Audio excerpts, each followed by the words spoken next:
Hello world, this is July 7th, 2016. We're here at Southern Nevada Regional Housing Youth One-Stop Affiliate Program. And how's the weather today? Pretty hot. Pretty hot. Sunny? Dry. Dry? Okay, all right. So I do that at the beginning of these because these things are going to be on YouTube. This is live around the world right now. Anybody in the world could be watching this. And I invite everybody who's ever been to this class to watch these.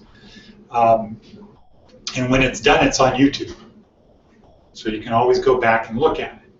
And so 10, 50, 100, a million years from now, this will be on there and you can watch it. So I like to ask questions like, what's the weather like? Because I think 1,000 years from now, people will be interested in that part of the conversation. So another thing is, what was the biggest thing that happened this week in the news? A cop. That's the biggest thing? Okay, shooting a cop? You mean a cop shooting a person? Okay, that happens every week. There's been 587 cop shootings this year. And you know the number one reason the cops give to why they shot the person? Sort of, but because the person wouldn't do what they were told. Hi, Ed. How are you? I'm good. How are you doing? Well, Good. Hey, listen, I've been trying to log on to your Google thingy, and it never lets me. So when you get a chance, maybe Sure. you can teach Okay. me how to do it. And I have Okay. some more students for you. okay, perfect. Okay. So let's just watch the chords. Sign in. Please. Robert, Mariah, and Vincent. Okay, so maybe what we should do is turn this table around. Sorry. Who's this young man or girl? Vincent. Oh, okay. I saved you one. Okay. So the biggest thing in the news this week was not another shooting by a police officer. That happens all the time. What was the biggest thing in the news? The terrorist attack? Terrorist attacks? Which terrorist attacks? Because those happen all the time Yeah, too. every day. Okay? So which? No, that happens all the time too.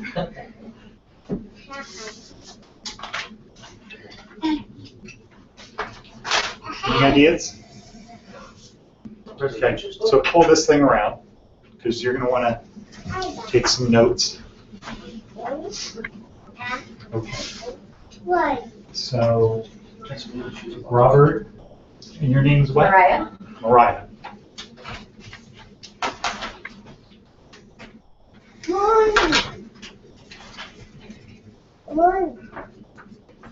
M-A-R-I-A-H? Yes. Okay.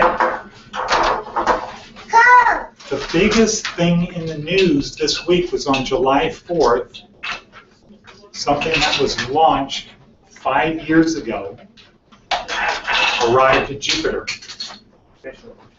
Not space shuttle, just a rocket, like a satellite. And it is going to be flying around Jupiter for, I think, the next 20 months, taking pictures within 2,000 miles. And they launched it 5 years ago. And one of the interesting things was when it got close, and it's going 165,000 miles an hour. So how fast is that? Okay, pretty fast. So let's do the math. So 165,000 miles an hour is how many miles a minute?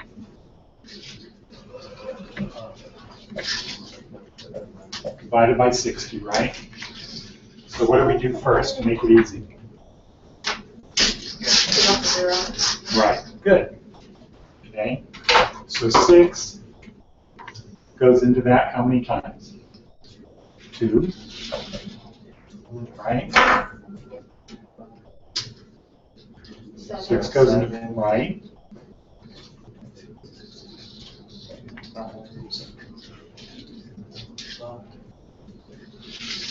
Okay, 2,750 miles what? A minute. This is per hour. Now, how many miles a second, right?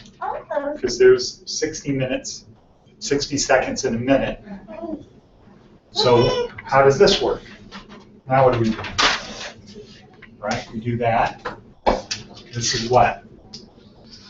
6 goes into 27, how many times? 4.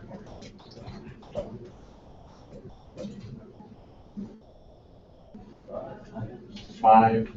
But it's almost, if it was 36, it would be 6, right?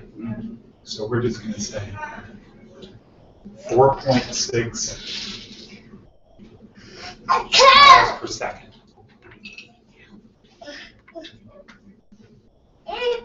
That's fast. But how fast is the speed of light?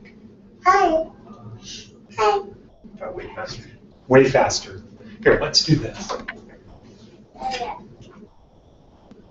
Okay, way faster. It is way faster. How much way faster? What do you guess the speed of light?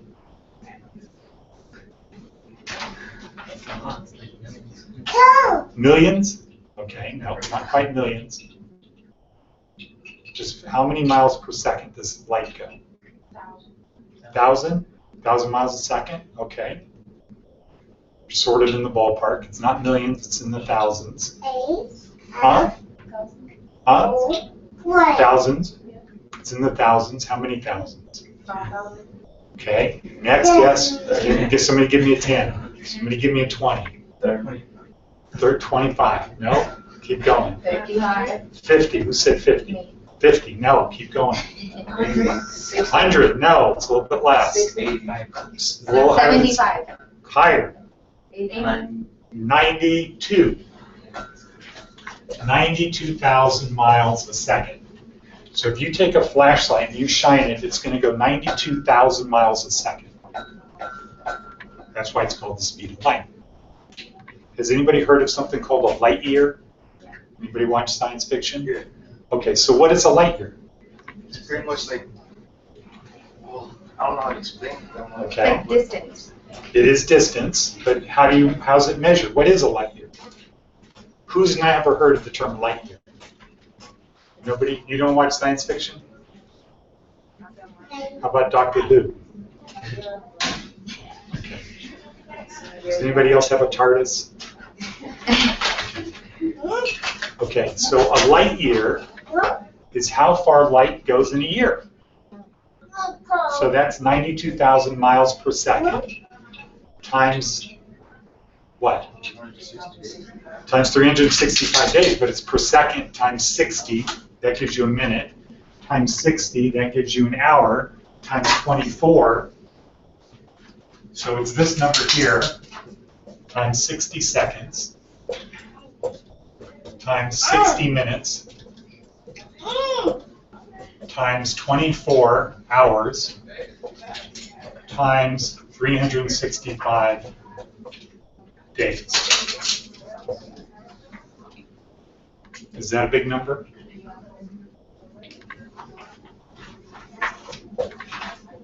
Five.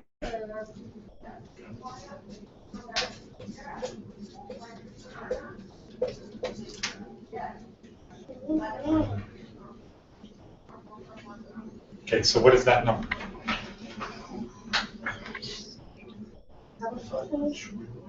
Huh?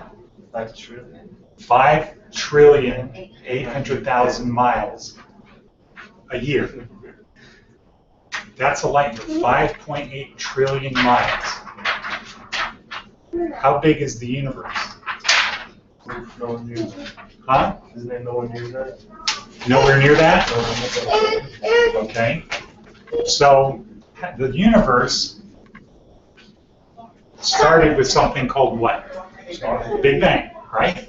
Big Bang. What was the Big Bang? Burst of random rocks, Okay. gases. So it's everything that's in the universe right now was condensed into the size of nothing. And that thing was called the singularity. Somehow it became unstable and blew up. And all of the matter in the universe that we have, all the planets and stars and dust and comets and all of that stuff came out of the Big Bang. And that happened about 13 billion years ago. Okay? So if we're doing math, that meant that light has been traveling from the Big Bang for 13.8 billion years. Now this is a circle, right, because it's going in all directions. What is this called in the circle? Radius, right. Okay, so that means the diameter would be what? Double that, right? So 27.6 billion years. Okay, so that means this number here, the size of the universe, or the diameter of the universe, is that times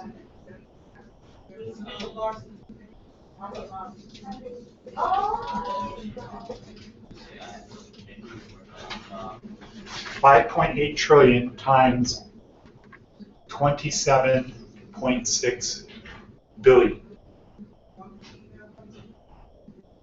That's the diameter of the universe.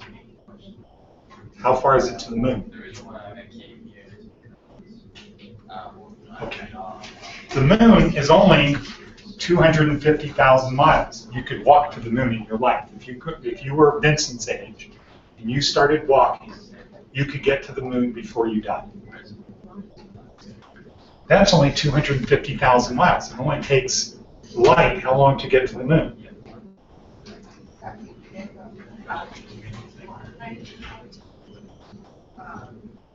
About 2 seconds, 2.5 seconds for light to get to the moon. If we walked, it would take us our whole lifetime. But it takes light a couple seconds. It takes light 27 billion years to get across the universe. So the universe is really, really, really big. And it took this spaceship, this little satellite, 5 years to get to Jupiter going 165,000 miles an hour. And when they launched it 5 years ago, they launched it because they wanted it to arrive at Jupiter on the 4th of July. At a certain time on the 4th of July. How close do you think they got to hitting it on the bullseye of what time they wanted it to be there?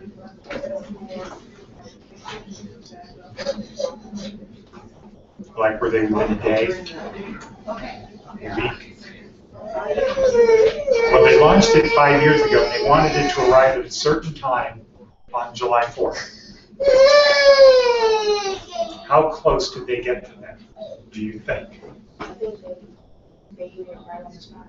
Exactly? Like they said, we wanted to get there at 12:00:00. Okay. What do you say? So you didn't think you were going to have to think in here, right? Huh? Yeah, some hours. Some hours? Okay. They were off by 1 second. Having a thing flying 165,000 miles an hour, and for 5 years they were off by 1 second. That's pretty amazing, right? Has anybody here heard of the Hyperloop? Okay, so write this on your piece of paper. Actually, this all should have been on your piece of paper, but I didn't tell you that.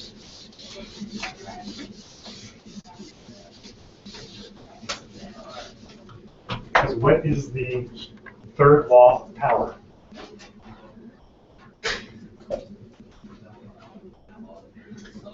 Has anybody seen the book, 48 Laws of Power? Okay, so nobody's here in prison.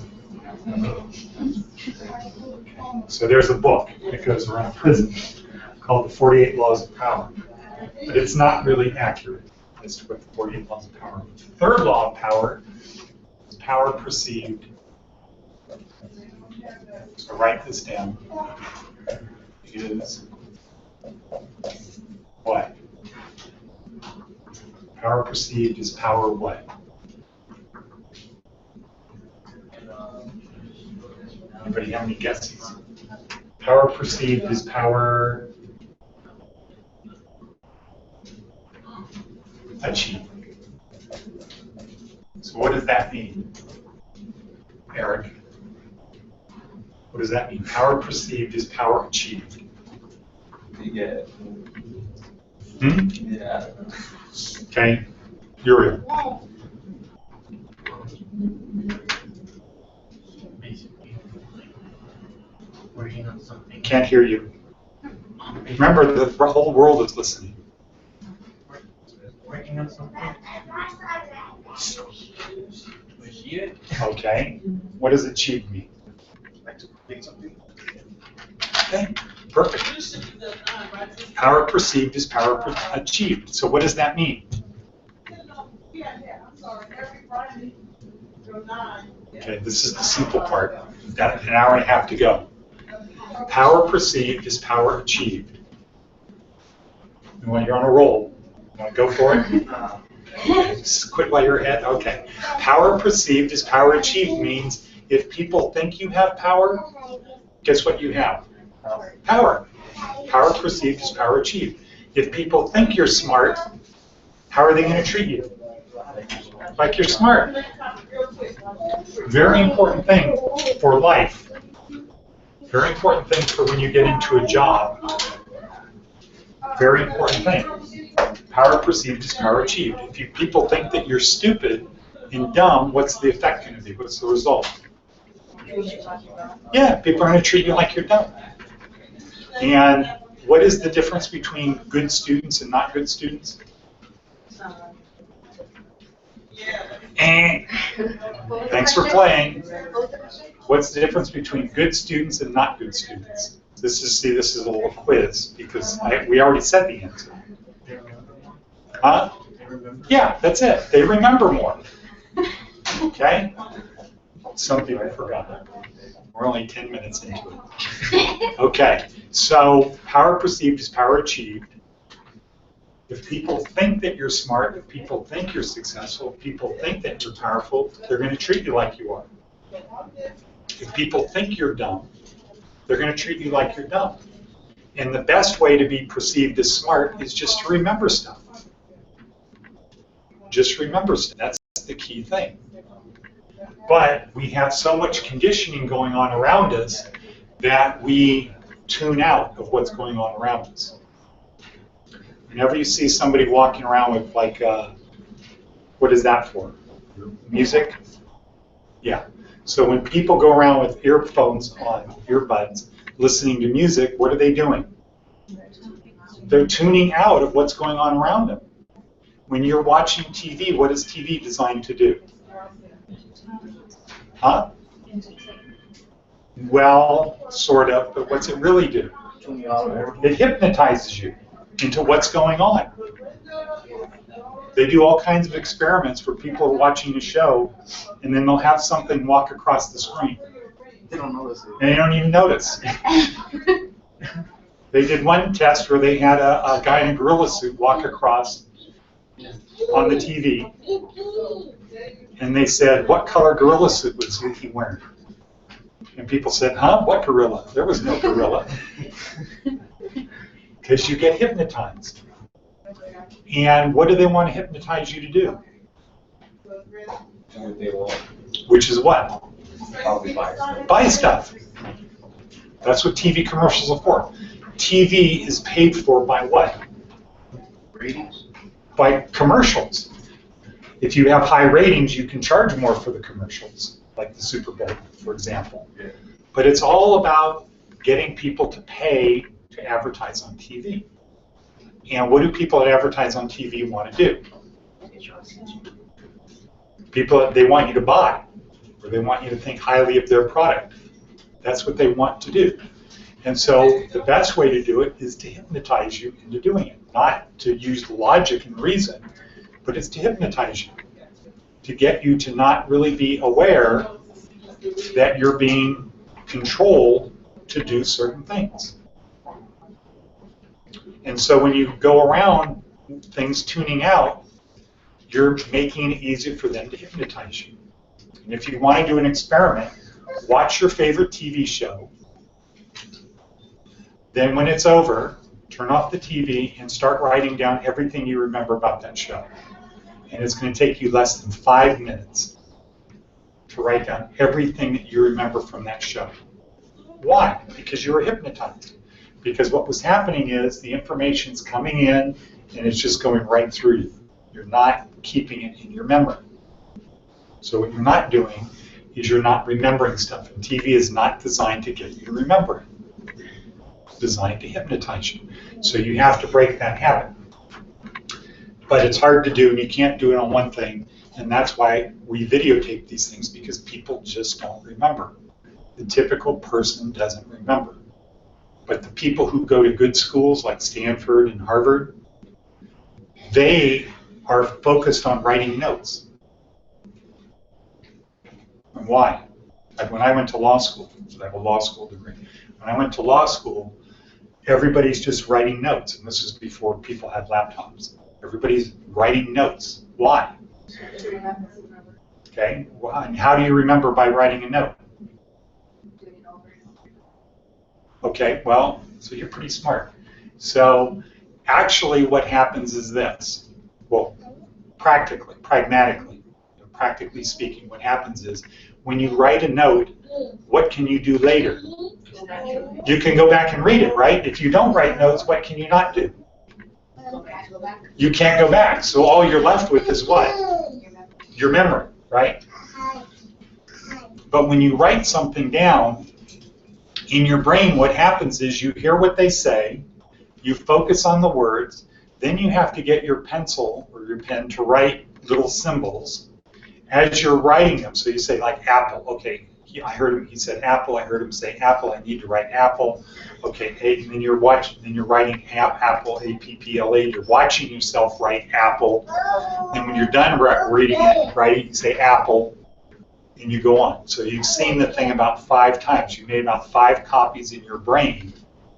When you're just listening, you just have 1 copy. So taking notes, just the act of taking notes, helps you remember stuff because you have to do it, go through it about 5 times. And then, because people talk faster than we can write, what do we have to do if we're taking notes? Well, no, that's what we don't want to do. The sentences? No, what do we do is we're taking notes. Get the important part. When the guy's talking faster than you can write, what do you have to do? Well, you're listening, good. You force yourself to remember what they're saying. When you're just sitting here passively, you're not saying, part of your brain isn't saying to yourself, I got to remember what he's saying because I've got to write it down. But when you're taking notes, you're forcing yourself to remember what's being said. So the difference between good students and not good students is just that they remember more. They're not smarter, they don't have better brains. Maybe they ultimately do, because it's like if you go to the gym versus not going to the gym, what are you going to be like? You're going to be in better shape if you go to the gym, right? So if you're used to taking notes, you're going to be a little bit better than if you're not used to taking notes. So for your lives, the most important thing, write this down, don't leave home without it, is the difference between good students and not good students is they write things, is they remember more.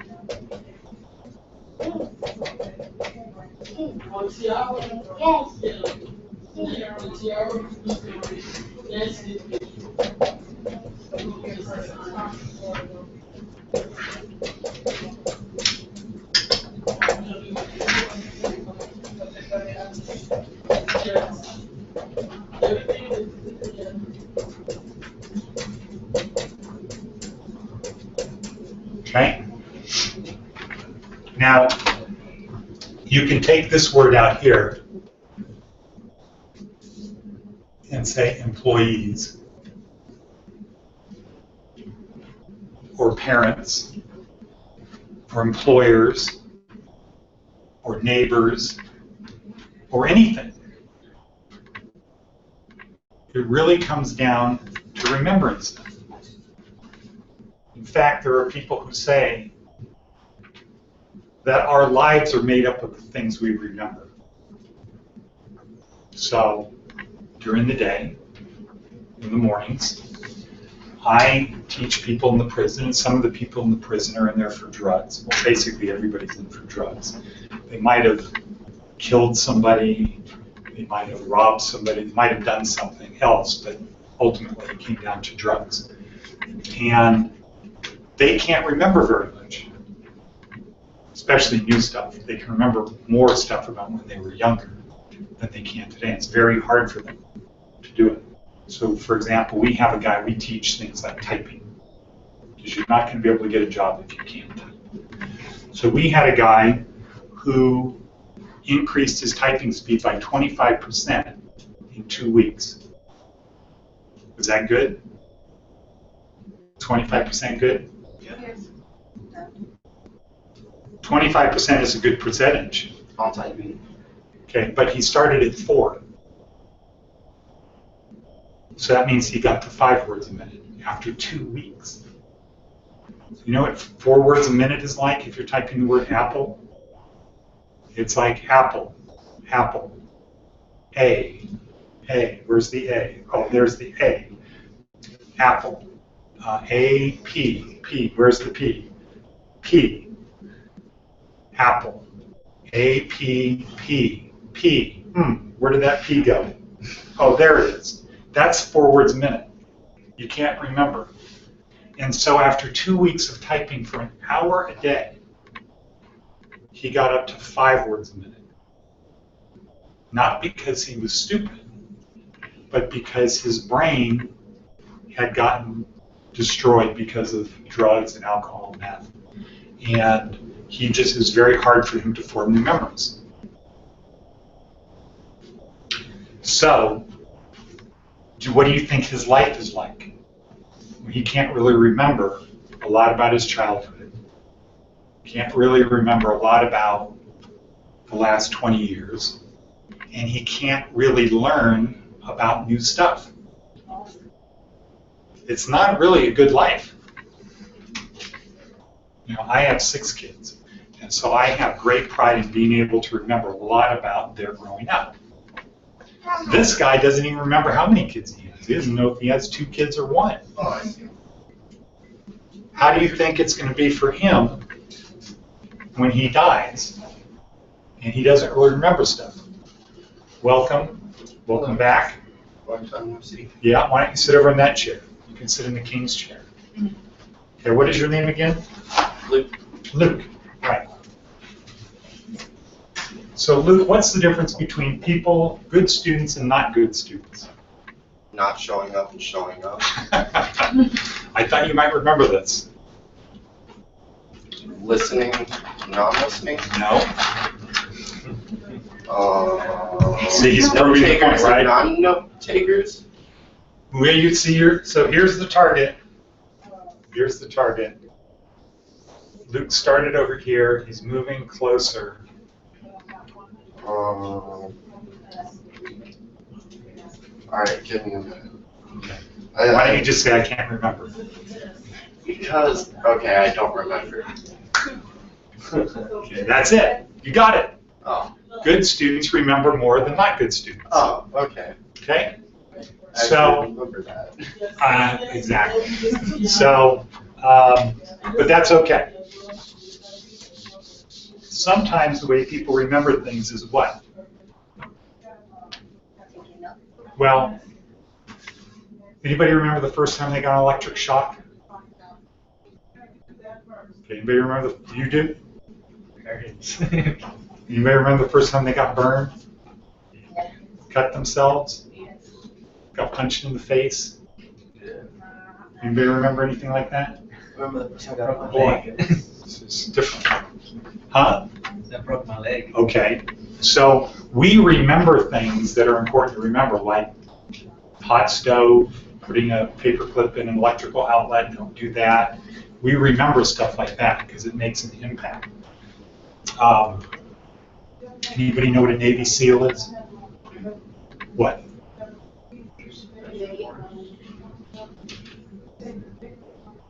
It's part of the Army that. Well, it's part of the Navy.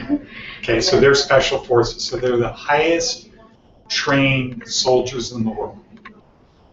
Very hard to become a Navy SEAL. And they spend millions of dollars training these guys, and they send them to a thing to see if you qualify to be a Navy SEAL, like boot camp, except it's called BUDS, Basic Underwater Demolition. And the whole time, and so they're trying to figure out who can be a Navy SEAL. And the key thing is, what they're doing is psychologically they're playing psychological games, not physical. They're breaking you down physically. Like there's a part called Hell Week where you don't really get to sleep. You get about 20 minutes sleep a day for a week. Yeah. And so these are the highest, most highly trained soldiers in the world. They went and got Osama bin Laden, and they go into places, and they really are good. So my job was to take Navy SEALs who got out of the Navy and teach them to be good employees, because they're the kind of guys that, so they would say to me, okay, so let me get this straight. You want us to turn this pig freighter into an F-16 while in flight, right? So you want us to do this impossible job, right? I would say, well, yeah. They'd say, okay, just check it. They don't have an attitude of, you can't do that. That's too hard. It's just, okay, we just want to be clear. You're asking us to do this thing that's really impossible that you can't do. You want us to do that, right? Yeah, okay. So it turns out that the way people make it, or the way they get people to quit, is they say to people, you're not good enough to be a SEAL. Just go ring the bell. I've been doing this for 20 years. You're not going to be a SEAL. Wouldn't you rather be with your boyfriend? Well, they don't have girls in them. So wouldn't you rather be with your girlfriend? It's not worth it. You're not going to make it. You've got 4 more weeks. You're already having trouble. Just go pick up the bat and ring the bell. You're going to feel a lot better tomorrow. And that's what they're doing all day long. They're playing mental games on you to get you to believe. They used to do that to me when I used to play football. Okay. Okay. But it's the Hell Week. They always do that. You can't make it. Exactly. You're slow. You can't. So why do they do that? Try to take you out. No, but why do they really do it? To get you like Motivate. To motivate you, to get you to be tough enough. So a lot of the way we remember things is in the negative by saying to people, you can't do it. So I know guys that played in the NBA. And they said the very first day of tryouts in the NBA, they're college all-stars, they said, you know what, son, this isn't college basketball. This is the NBA. You're not tough enough for the NBA. So don't think you're going to come out here and it's going to be easy, because you probably aren't going to make it. And what does that motivate people to do? To try harder. Exactly. So part of the way we remember things is to point out that we forgot. And put people on the spot, because they're going to do one of two things. They're going to say, I'm not going to make that mistake again. And then they're going to be what? They're going to do what? Remember, right? Okay, they're going to improve. They're going to do that, or they're going to do what? Quit. No, they're going to quit. Oh. And people are going to do one of two things. When you put them under pressure, when you say to somebody, you're not good enough to be a SEAL, they're going to do one of two things. Yes, I am. So like Robert said they did in football, right? And it toughened people up, right? Because, okay, you son of a bitch, I'm not going to quit You'll because... see some of those dudes that start smacking themselves like, tell me I can again. Exactly. Okay? So they're trying to get themselves better. Or people say, you know what? Yeah, it's not worth it. I quit. And that's what you don't want to be. At work, you want to be the person who they say, okay, I have a job that needs to be done. Who should I have do it?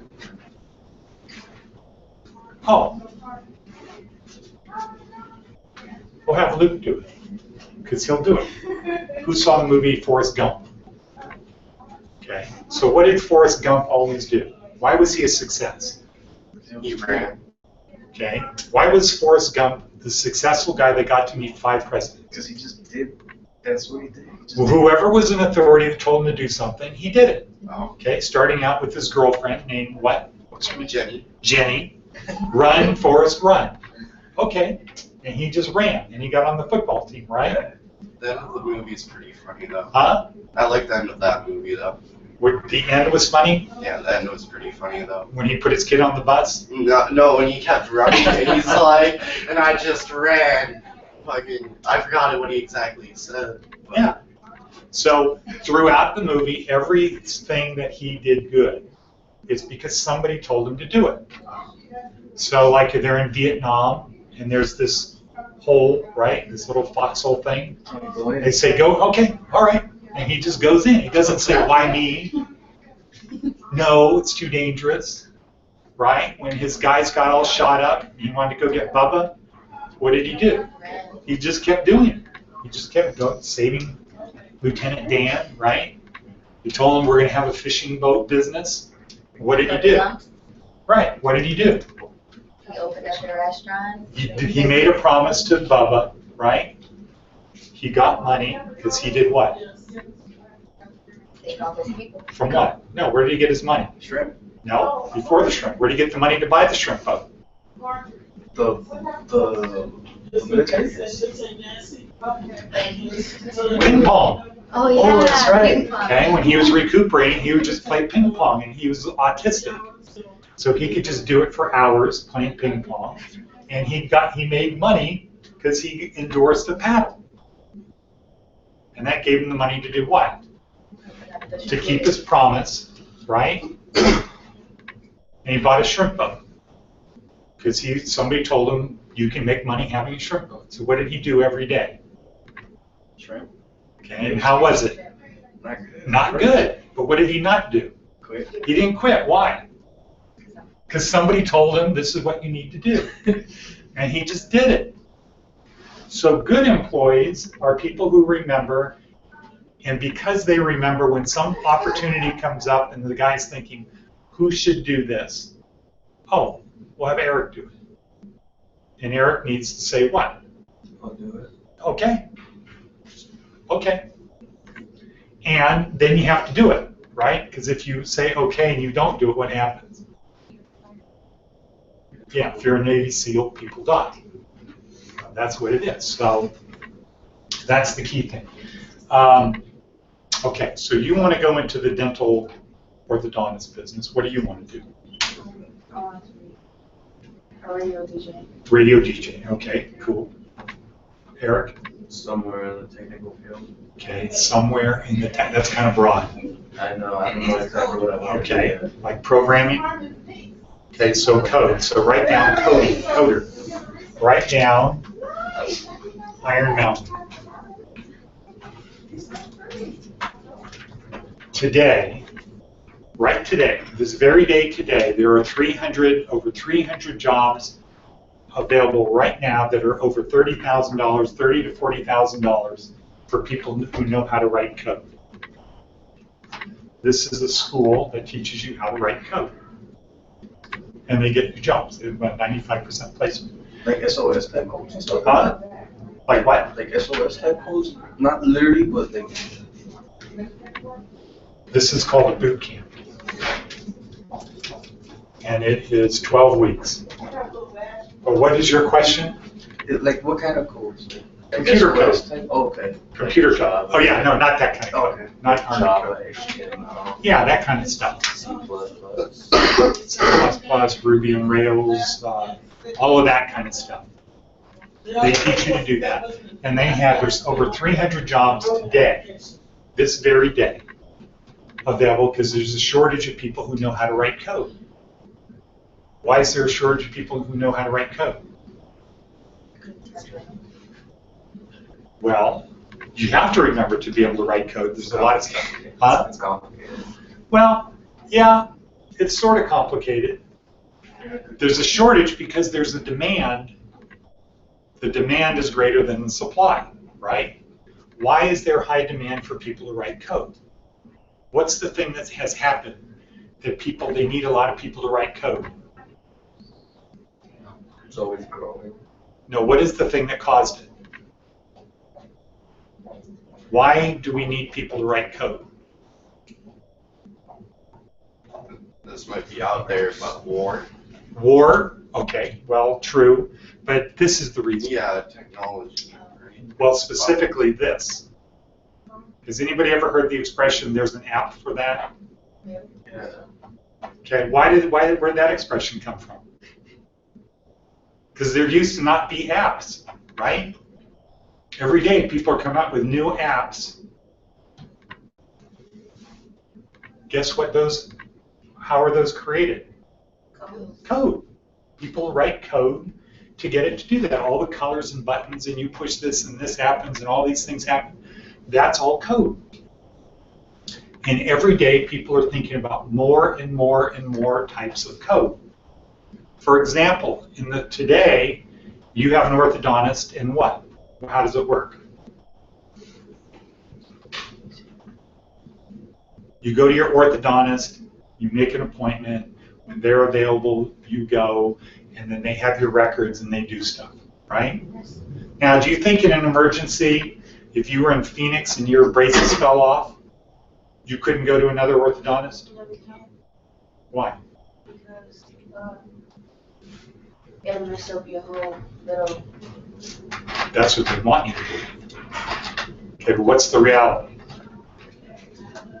So you mean to say if you went to orthodontist school, you were an orthodontist for 20 years, and somebody came into your office and said, I was in Las Vegas and my braces fell off, you would say, I'm sorry, I can't fix it, I don't know how? That's what they said they couldn't do. No, you wouldn't say that. They can, Yeah, but they choose not to. well, they can and they will, but it's not practical. And maybe as ethics, well, you're this person's patient, I'll just do a little thing, you go back to your doctor, because if the roles are reversed, I'd want you to come back to me. In the future, all dental is going to be like Uber, meaning you have a dental issue, you take out your cell phone and say, here's when it's convenient for me to go to the orthodontist. And I don't want to go more than 5 miles away from where I live or where I work. And it's going to say, okay. It'll go out to all these dentists and say, okay, who wants to do this? And it'll come back to you and say, okay, here's your choices. Here's the cost, and it's going to be a lot less. Here's the cost, and here's their rating. So if you had the choice of going to a dentist when you wanted to, let's say the care is going to be the same. You're going to get exactly the same good quality of care. You could go when you wanted, or you had to go when they wanted. What would you choose? Yeah. And what if it was driving 2 miles versus driving 10 miles? Okay, what if you wanted to go at night? Because you work during the day. You don't want to take off time during the day. Would you want to do that? Guess what? There's going to be an app for that. And guess what? Somebody has to write the code to do it. That's why there's a shortage. Because every day people are coming up with more ideas. So what is a drone, Luke? A drone. A musical instrument? Drone. Drone, oh. I can't hear you. You're talking about a flying surveillance or hidden. No, what is a drone? Not what does it do? An aircraft. Good. Okay. What's a drone? Too slow. What's a drone? That records things that. Okay, it's an unmanned flying vehicle. And we use them in the military to do what? Surveillance and what else? To kill people. Okay, we kill a lot of people with drones. Predator drones, they're the really big ones. But they have drones that are smaller than this, that look like hummingbirds. And they have drones that are even smaller that look like beetles. But they also have drones that are for delivery. And so Amazon is testing drones to deliver packages. Now, would that be cool? No. Wouldn't it be cool? Have your package delivered by a drone? Anyone can take it. Well, why can't they take your package now? Because you actually have someone like, hey, and look, if you're not there, they don't need it. You actually have to sign for it. Okay, They so- have those little, storage bins or whatever, they put your box or whatever inside, and then you have to get the code from Okay, Amazon to. okay, so that's a good idea. I don't know if they have that, but that's a They good have idea. Hello, welcome back. They already have it. Like, you can buy Albertsons up on Charleston.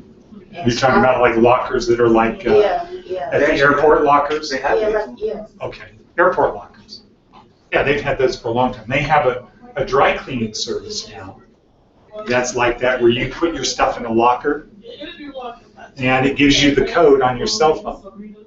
You put your stuff in it, or you get the code, or you do the app, gives you the code, you open the door, and when they put the stuff back in there, they send you a message that says your clothes are delivered. That's pretty cool. So, but Robert says he wouldn't want to have a package delivered by a drone. So this is gonna fly there till I stay there till I get home. You know? Okay. Because other than that, So let's think about that. Let's break that down. How much does it cost to go UPS or FedEx? $10. Let's say it's $10, and it's next day, right? And they'll come to your door. If you're not there, what are they going to do with the package? Sit on the porch. Or that's only if they check the box that says leave it. Otherwise, they take it Back. and do what? And leave a note on your door. Is that convenient? Yeah. If you- Really? If you really need that package. Is that really convenient? No. Okay. So that's $10. So in the future, within 5 years, you're going to have this choice. You can have it delivered to your house tomorrow for $10, or we'll deliver it to you in 30 minutes to wherever your cell phone is, or wherever you say. That would be better. Deliver it to work. Yeah. I'll be at lunch. Just have it fly low and slow. Okay, that's what. So would you rather pay $10 for tomorrow or $3 for 30 minutes? The 3. Huge business is going to be available for people that have drones for delivery service. Huge. And it really only costs $1. Why? Why is it so much cheaper? There's not wasting gas. Gas is not the big part. Because humans not doing it. Huh? Yeah, you don't have people. These drones can fly, they can only fly for 30 minutes without having to change batteries. But they can go 7 days a week, 24 hours a day. And so when I was a kid, younger than everybody here, I grew up near Oakland, California, a little town called Pleasant. That's kind of cool, right? But I was born in Oakland. So that's cool too, right? Yeah. So when a plane would fly across the sky, people would say, hey, there's an airplane. True story. Because you didn't see airplanes that much. And it was a big deal. Today, if there was a drone outside and somebody said, hey, there's a drone outside delivering a package, guess what we would all do? Yeah, we'd go look. 10 years from now, you're going to look out in the sky and you're going to see like a highway of drones just flying back and forth delivering packages. Not all over the place. They'll have their routes that they'll fly. But you'll be able to look and it'll look like a black line in the sky or a shadow in the sky of just drones delivering packages. Why? Because it's going to be cheaper and better. It's going to be more convenient. And so that means there's going to be a lot of businesses that can open up. Like what? Well, does anybody in here like to bake? Huh? Okay. You like to bake? Okay.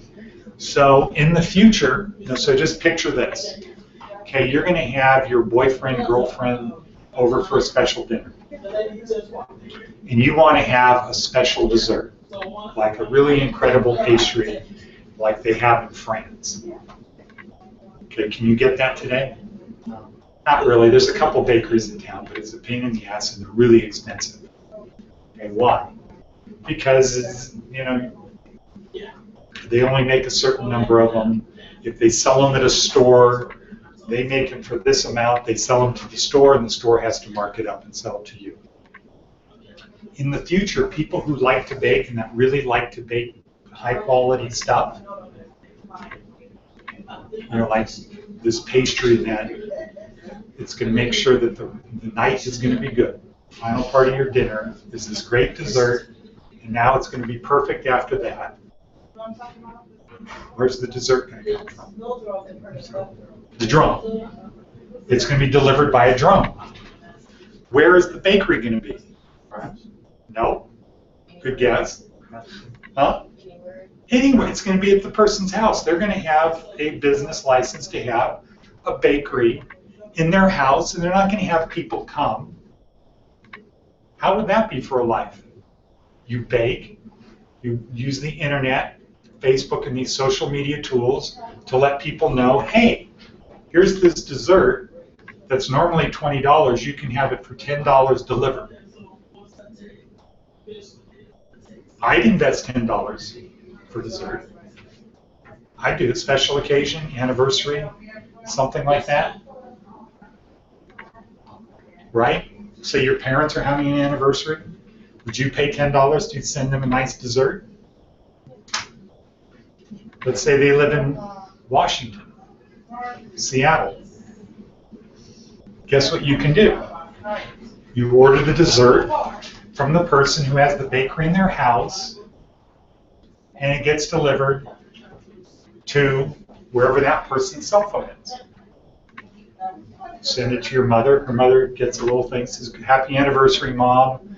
Dad, we really miss you. We really miss you.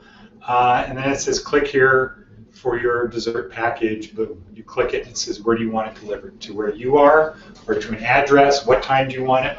Put it in there. And guess what shows up? Yeah. And how do you think they're going to feel? Great, right? At first, but then it's going to be normal.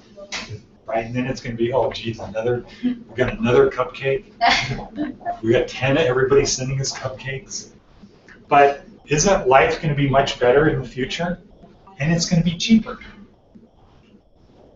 And that's because of drones. Now, if you're going to be doing work that is based upon jobs today, guess what you're not going to be doing? Huh? Delivery? Well, you won't be delivering. You probably won't be working because the jobs that are going to exist 20 years from now, think of how old you're going to be in 20 years. How old are you going to be? Like 28?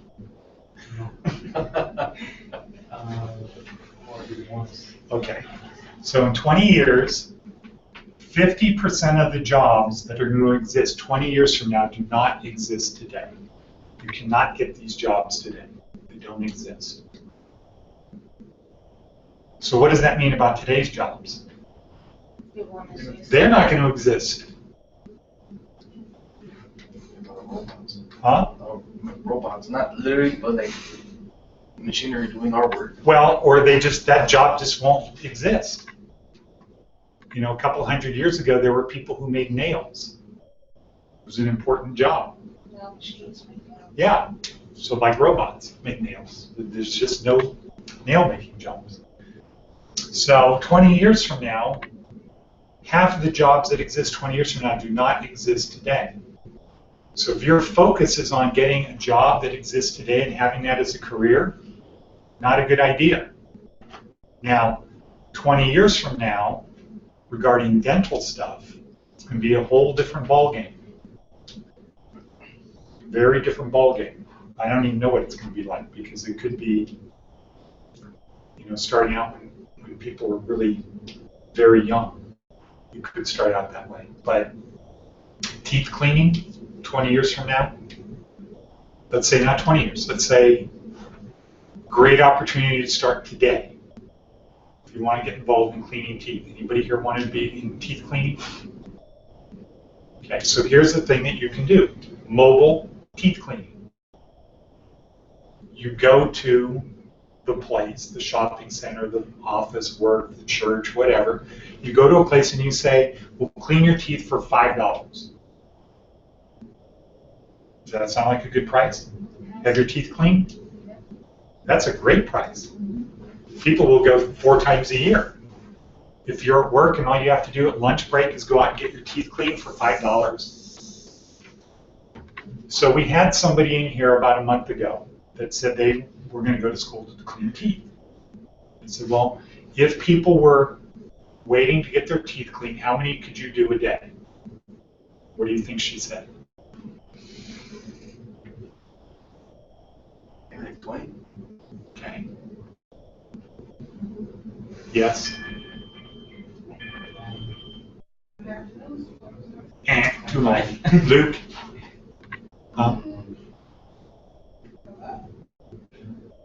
The question was how much Sorry, they would pay. What? The question was how much they would pay. No, they're going to pay 5. Okay, so she said 100. I could clean 100 people's teeth in a day. Huh? What? Because, like, it takes time to clean teeth. Yeah. By the time you get So done that's with the 12 an brushing- hour. That's Right. 12 people an hour, so that's 6 minutes each, 5 minutes each. It's more than 6 minutes. No, well, I'm saying 12 an hour is 5 minutes each.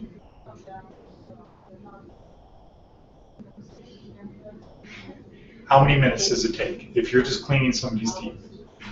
About 10 minutes. Okay, so 50 then. Say 50 people a day. Does that work? Yeah. Okay, now, so what is 50 times 5? 250. Correct. Who here would work for $250 a day? Right. Okay.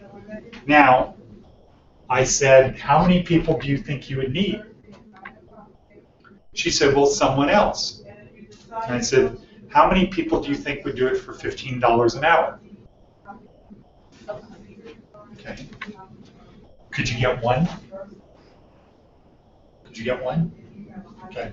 So let's say it's $250, right? And it's you and someone else, so it's two people, right? So that's how much? 500. 500, right. Okay, now, you're going to keep your money, but this other person, you're going to pay $15 an hour times 8 is how much? 8 times 5 is what?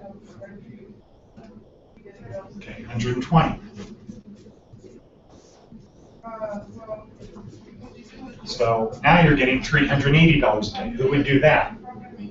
Okay, but you have a van, you have an RV that's set up, and that's another 100.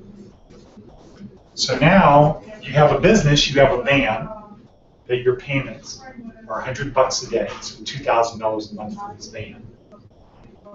You're making $280 a day. What about your supplies? Okay, so let's take that off. Let's take off minus 80. Okay, would you still do it? Send a day, 200 a day. Okay. That's money. Now, you say, I'm only getting 100 people a day. How many people live here? How many people live in Las Vegas? A lot. A lot. Okay, like 20? 2 million. Let's just say 2 million, round number. So how often are you supposed to get your teeth cleaned? Twice a year. Good. So that's 4 million, right? That's 4 million teeth cleanings a year should occur here. So how many is that per day? let's just divide it by 250 days, okay?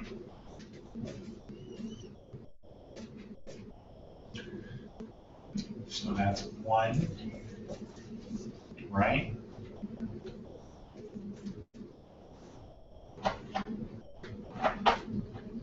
Okay, so 175,000 people, no, 17,500 people should get their teeth a day. Is that right?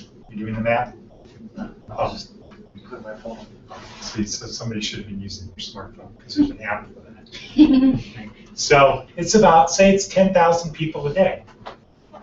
How many are you doing? In your truck, Robert, how many are you doing?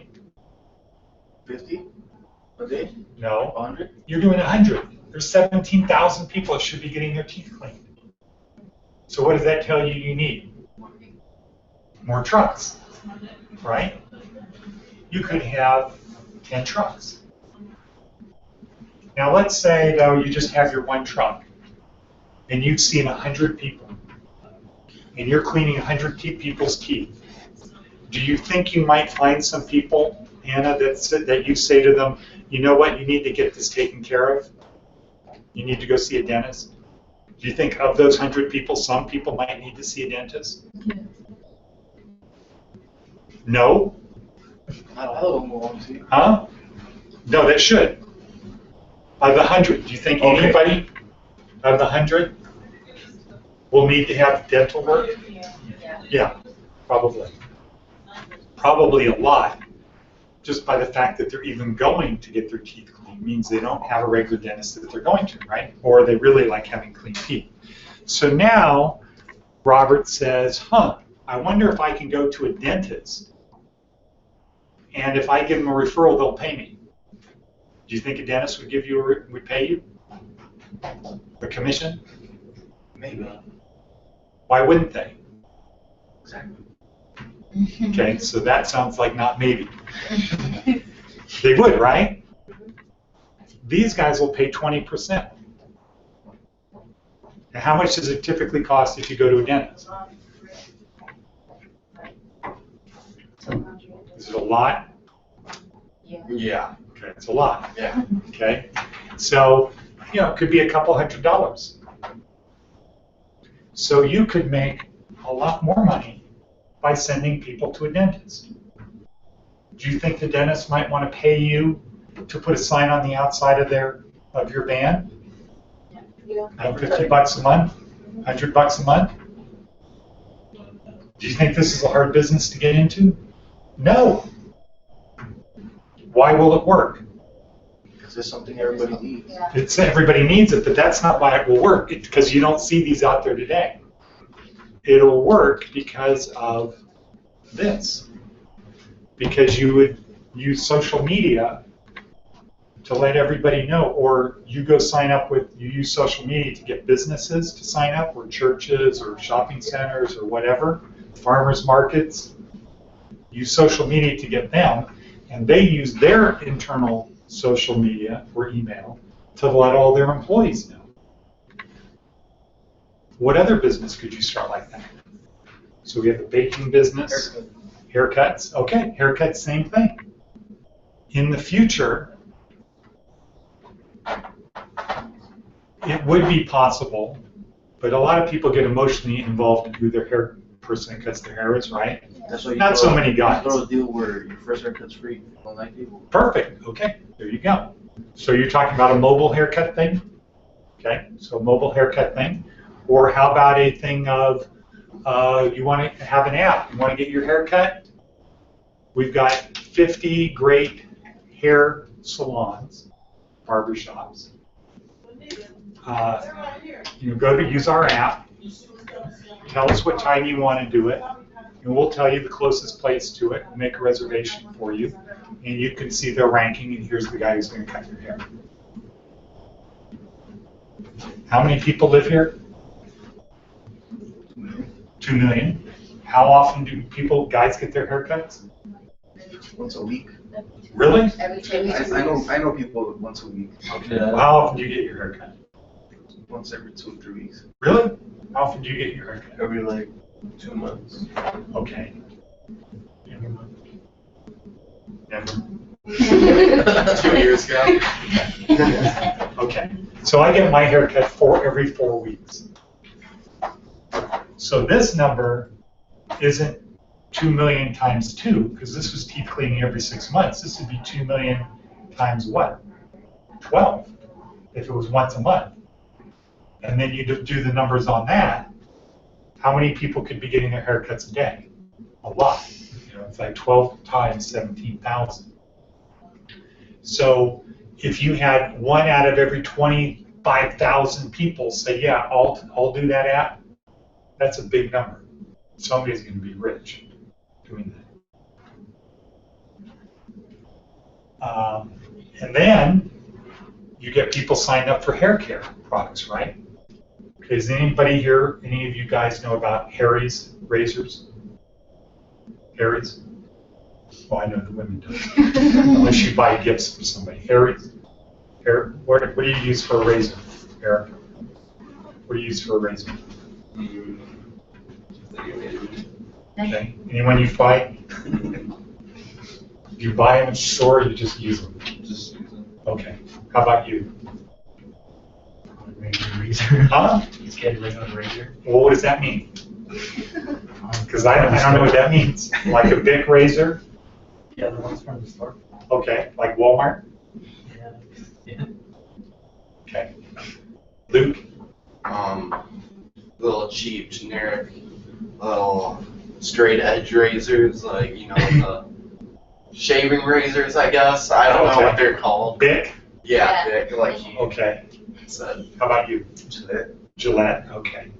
So there's this cool best razor in the world called Harry's. Harry's razor. A lot cheaper. It's the best razor. Is it like that? The machine club type It's stuff? like that, but it's better. So this is a razor that's designed in Germany. So what does that mean? It's good. High quality, right? German. And the handle is really long and it's tapered and it's just perfect. The design is perfect. And it has 4 blades. And it's the perfect razor. Somebody said design the ideal razor. This is the ideal razor. It's cheaper. It's about half the price of Gillette. Because, you know, what do you pay, like $20 when you go get blades? And they're locked up now? Yeah. Okay. So it's less than that. But the cool thing is, you order it online. Everything comes online. So in the future, it could come by drone. But it comes on at UPS, FedEx, whatever. To your house, you get a nice little box. It has your razor, it has your blades in it. But you sign up for a service, which is how often do you want us to send you blades. And you never have to think about it ever again. And when it's time to send you new blades, they send you an email that says, it's time for new blades. Hey, by the way, we have this new design. It's not brown anymore, it's yellow or it's orange. Or, you know, they come up with designer handles. We have this new stuff. We have skin lotion, we have shaving cream, we have all of the stuff that you can do. And a lot of people buy this other stuff, buy more stuff. But otherwise, what are they doing? They have locked in customers. Because you can't use any other blade in the razor. You can't buy the blades anywhere else. And the reason you can't buy them at Walmart is because they would be too expensive. But they've cut out that whole level. You're buying directly from the manufacturer. And the whole thing to start, your starter kit is less than you pay for blades. It's like $15, the introductory thing, because they know that once you buy the razor, what are you going to do? Keep using it. Yeah, you're going to buy blades, right? So this is a perfect thing, and it's because there's an app for that to get more stuff. That's what the future is going to be like. Now, there is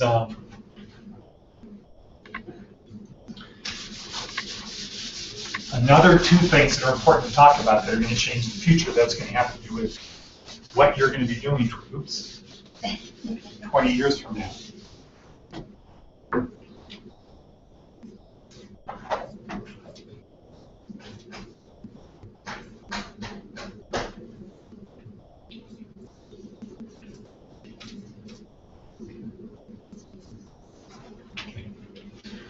So one is self-driving cars. What's a self-driving car? Car that drives myself. Okay. Do they exist today? Yeah. Okay, where?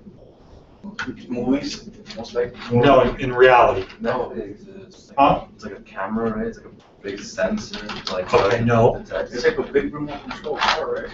Nope. So you're thinking of the Google car that goes around taking pictures. That seems like other ones. That like little thing on top. Okay, that's the Google one. Really? That's the Google photograph one. The self-driving cars that Google makes, that they're testing, have driven over 1 million miles. So you just put where you want to go and it'll take you. Yeah. And they have them in the Bay Area and a couple other places. All car companies, including Tesla, are designing self-driving cars. Tesla has a feature in its car called autopilot. Anybody heard of that? So, but you have to have your hands on the wheel. And one of the things they You have to. Yeah. I think I seen that show with those 3 dudes. They're real good with driving cars and stuff. That dude actually had that car you're talking about, and he was just like this. Okay, so that, I don't know if that was the Tesla, and I don't know if that was, okay. So that might have been other things that they had that were experimental. But one of the ideas about that Tesla wants to do, that they think is a good idea, is you buy a Tesla, you go to the store, a car drops you off in front, it goes and parks, and then when you're done in the store, the car pulls around and picks you up. How cool is that? That's going to happen. This is in the next 5 years. This is what's going to happen. So self-driving cars, all the car companies are looking at self-driving cars. And they drive better than we do. Because they have more sensors, like more eyes, more cameras. They have GPS, so they can see what's happening miles down the road. And we can judge things 4 times a second. That's why we can't be that close to a car driving 60 miles an hour. We can't be this close. Because if they slow down, by the time we see it and say, oh, they slowed down, we can't react fast enough. Right? And so what are we told you need to drive? How close to the car in front of you? Like a car. A car length for every 10 miles of speed. So if you're going 20 miles an hour, they say you should be 2 car lengths. Self-driving cars can be 6 inches from the car in front of it because they're doing a calculation 100 times a second. So if this car slows down, it's going to take this car 1/100th of a second to say, oh, they slowed down. And how do cameras tell distance? So this is an important thing to remember.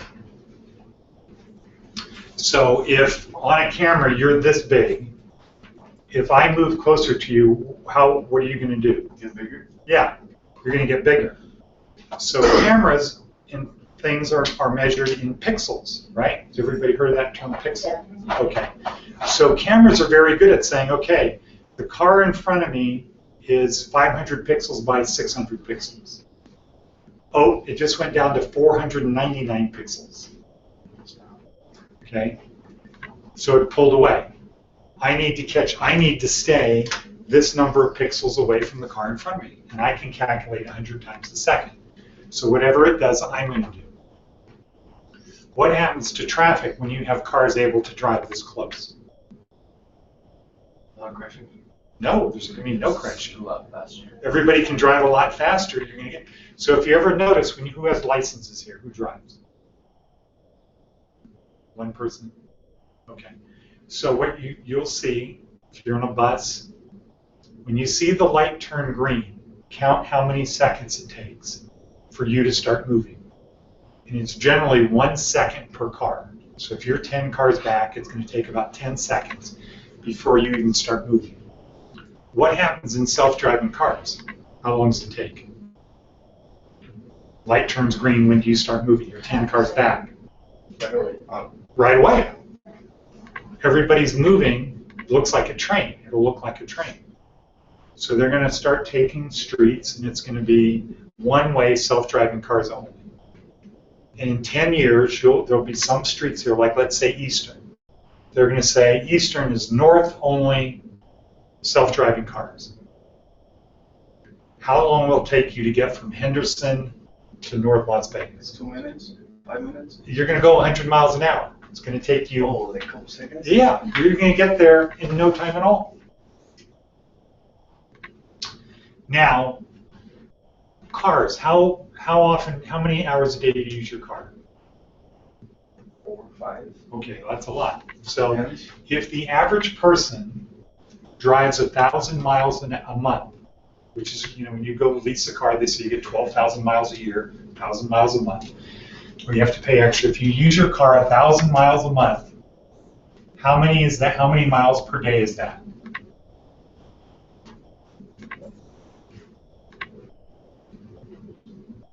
Anybody want to throw a number out?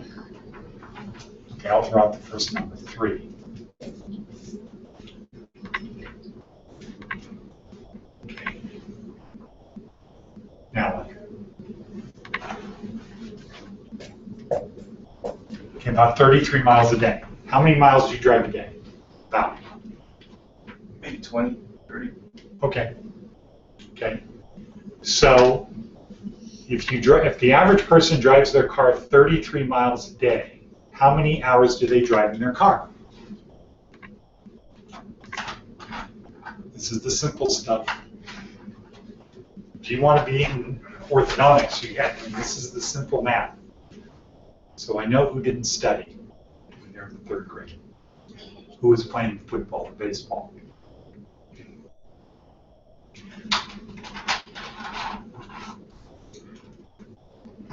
How many hours a day? It's 33 miles. Huh? 1. So Good. Yeah. Let's say it's 2 hours a day. And it turns out the average person uses their car about 2 hours a day.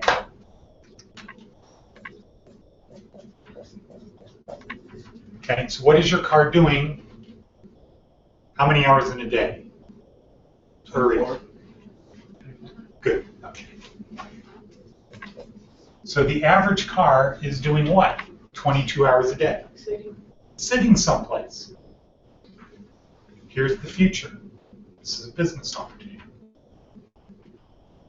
Somebody says to you, Ariel, can I use your car when you're not using it? It's a self-driving car, so I'm not going to drive it. Can I use your car because there's these old grannies that live in this nursing home and they want to go to church? Can I use your car to take them to church and pick them up? I'll pay you $300 a month. Yeah. Okay.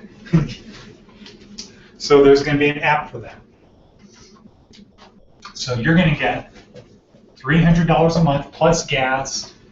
I'm going to pay for mileage, gas, and all that too. But you're going to get $300 a month for your car. Now let's say your car payment is $300 a month.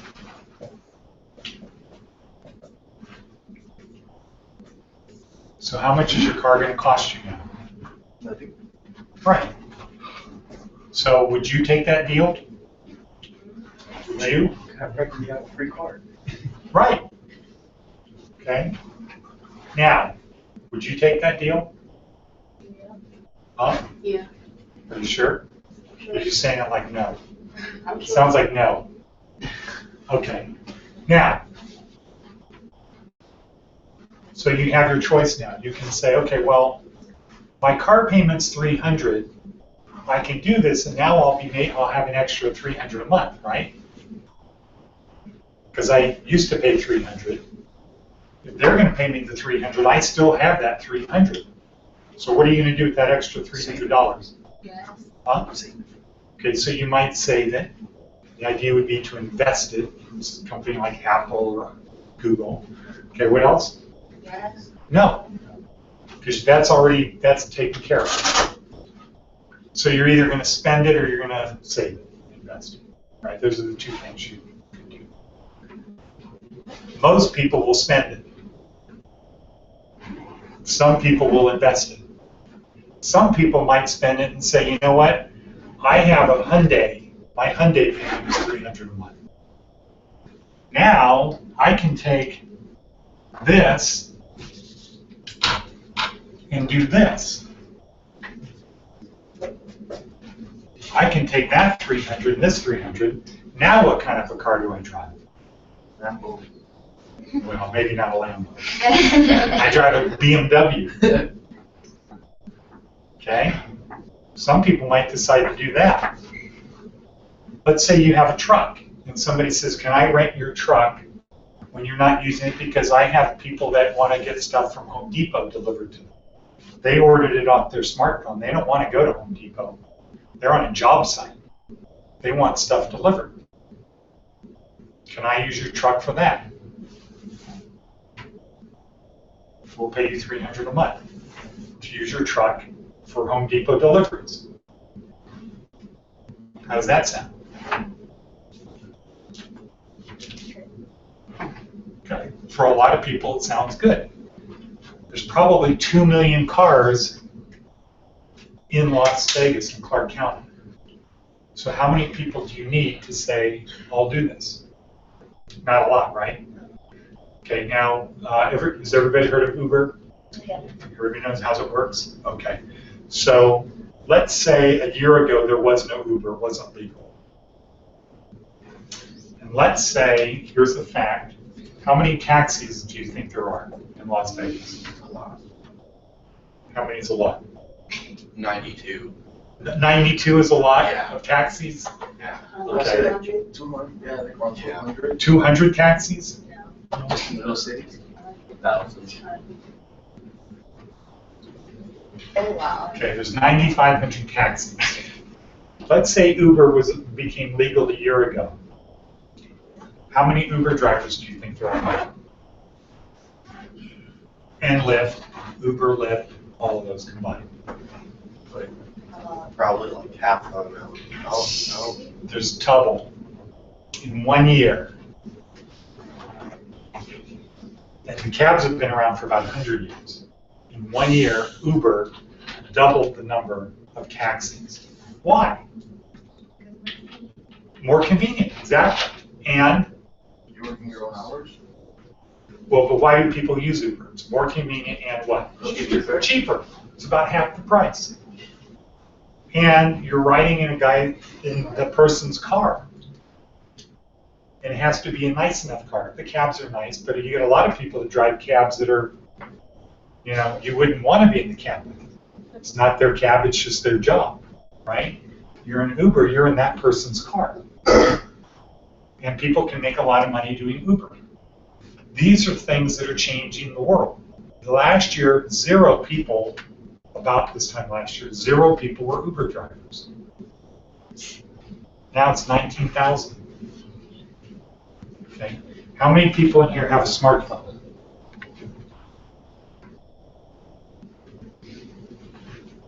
You don't?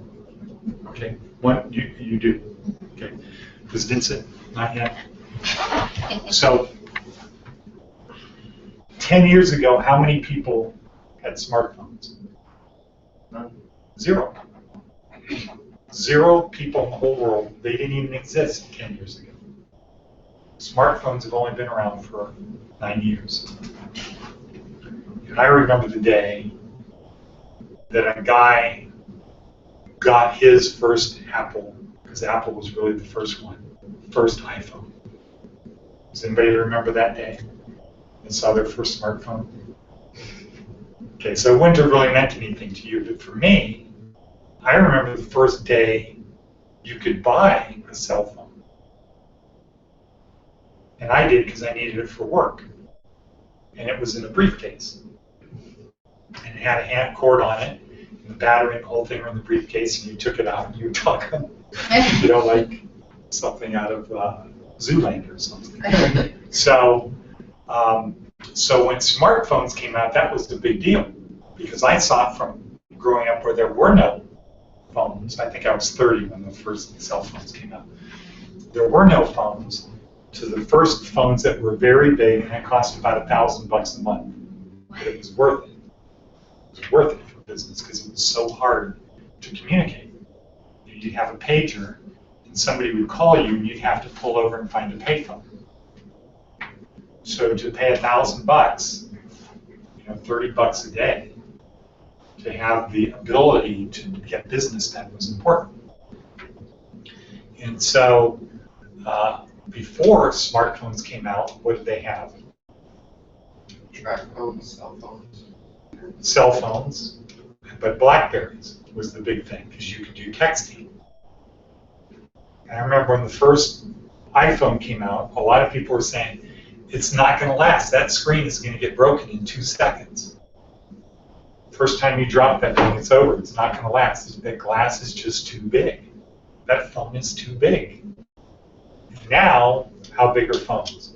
Small. Some are huge. Some are huge. They call them phablets. Phone tablets. Okay? So, that's how much things have changed in 9 years. From no smartphones to smartphones. In a year, from no Uber to 19,500 people making money and going on Uber. My daughter goes to work in Uber because she doesn't want to walk 2 miles to her job. So she would rather work 2 hours to pay for an Uber ride back and forth than to walk. So people my age would be like, what are you, lazy? Because before you had to walk. You had to do stuff like that. So smartphones, huge change in 9 years. How long did it take for people to get smartphones? So they came out 9 years ago. When did it get to the point where it was, oh, you still have a Fred Flintstone phone? Like 5 years ago. So it took about 4 years? Probably. Before you felt kind of strange not having a smartphone, right? Yeah. So if you were the first guy that had a smartphone, you felt really cool because you're the first guy. The next group of people were kind of hesitant because they were thinking, I don't know if this thing is going to break.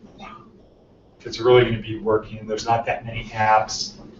And then it got to that thing called the tipping point where you felt strange if you didn't have a smartphone, right? Where you'd be embarrassed. So do you have a phone? Huh? Okay, so you don't have a phone. You don't even have a Fred Flintstone phone. Okay. So people that have Fred Flintstone phones, how do you think they feel when their phone rings and they're with strangers? Okay. They feel kind of, oh, I don't know if I should answer my phone. I don't want to take my phone out because I'm going to look strange. Okay. Versus how do you feel if you have the brand new iPhone? It rings. Like talking like this. Yeah, you're just like, hey, everybody. Okay. Those changes are nothing compared to the changes that are coming. So we talked about drones and delivery of stuff. It's going to change everything. We're going to see highways in the sky of drones. Self-driving cars are going to change everything. Your car, you're not going to go to the gas station anymore. Your car is going to pick you up. You're going to get in the car in the morning, take you to work. You'll get a little message, or it'll talk to you and say, it'll probably talk to you like Siri or like Google or Cortana. They'll say, hey, do you want me to go fill up? Do you want me to go get gas? And by the way, remember you still have clothes at the dry cleaners. And I noticed we're low on beer. Amazon has a device that you can talk to, and it will, you can say, hey, I don't remember the name, hey, put on the shopping list we need. Like that new fridge that came on. Okay, so it's like that, but this is a device that goes in your kitchen, and you talk to it. This one's on your fridge, and I think you can, I don't know, it's like touch. I think you can, Tells you what you it tells need you in what your you fridge. need. Okay. So it's kind of like, So that's the thing. So now you take that with your car. So your house knows what you need from the grocery store, right? And it knows where you work. So what could you have your car do before it picks you up at the office? Groceries? Go to the nearby grocery store because it called in the order and there's an unskilled guy. It's not really unskilled because you have to know how to use a computer, but a relatively unskilled guy who's packing the order. So when the car pulls in, and it knows when the car is going to be there, because the car is going to say, I'll be there in 20 minutes, or when can it be ready, okay? I need to pick it up by 5. I'll be there by 4:45 because I got to pick up my owner at 5. So the store says, okay, well, we're going to start packing your order at 3:45. So you can be here at 4:45, and you can be gone and pick up your guy at 4:45. And your car will organize all of this stuff. Maybe you need to have car washed, tune-up, gas, all of this stuff. So your life isn't going to have to do that menial, mundane stuff. That's what life is going to be like in the future. And that's pretty cool, right? But the thing is, now since you know what the future is, what are you going to do about it? So there's 3 types of people in the world. Write this down. Because you get to choose which you're going to be.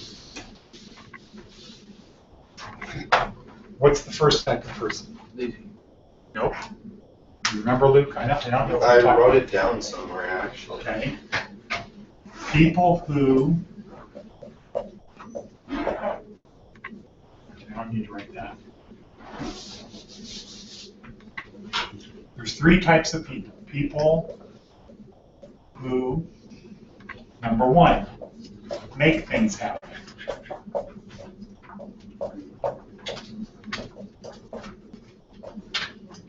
Okay? People who make things happen. They're the people who are doing stuff. What's the second type of person? People who what? Don't. Okay, people who watch things happen.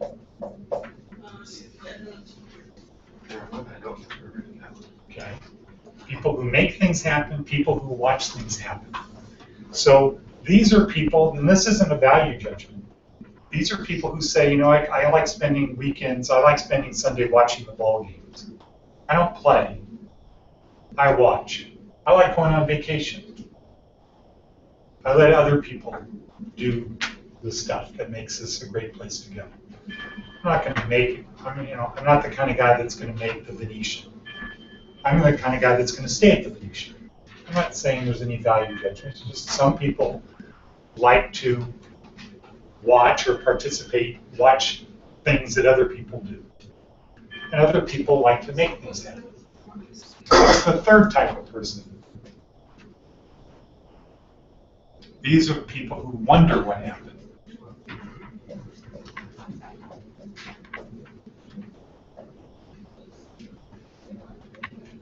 These are the kind of people that get surprised about how everything's changed and how, wow, self-driving cars, I never thought about that. Drones, wow, I never thought about that. I never thought about having a business where I'm making pastries, or I'm cutting hair, or I'm doing, dentistry. I'm making it easy for people because there's an app for that, because I learned how to code, or I've got a friend who learned how to code, we went into business together. I do the sales, I do the marketing, he does the coding. So you have to decide what kind of person you want to be. This, I think, is the best place to be. Because at the end, somebody says, well, what did you do? You either did something, or you can say, well, I tried. I didn't squander my life. I tried, I went for it. I didn't get everything I wanted, but you know what? I did the best I could. Or you could be these people that said, I went for the money, I got it, and I was able to travel and have a nice house and do stuff like that.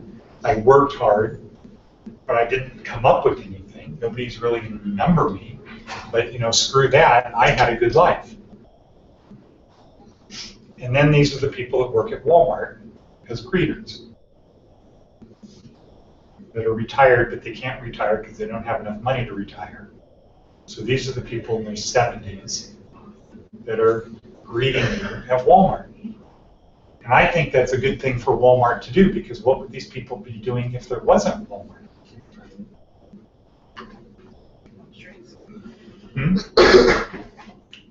So, now that goes along with, there are 3 stages in life.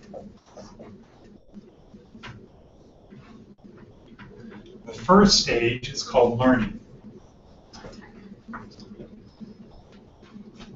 This is the stage that everybody here should consider themselves in. The problem is, probably most of you in here think you're not in this stage, you're in the next stage.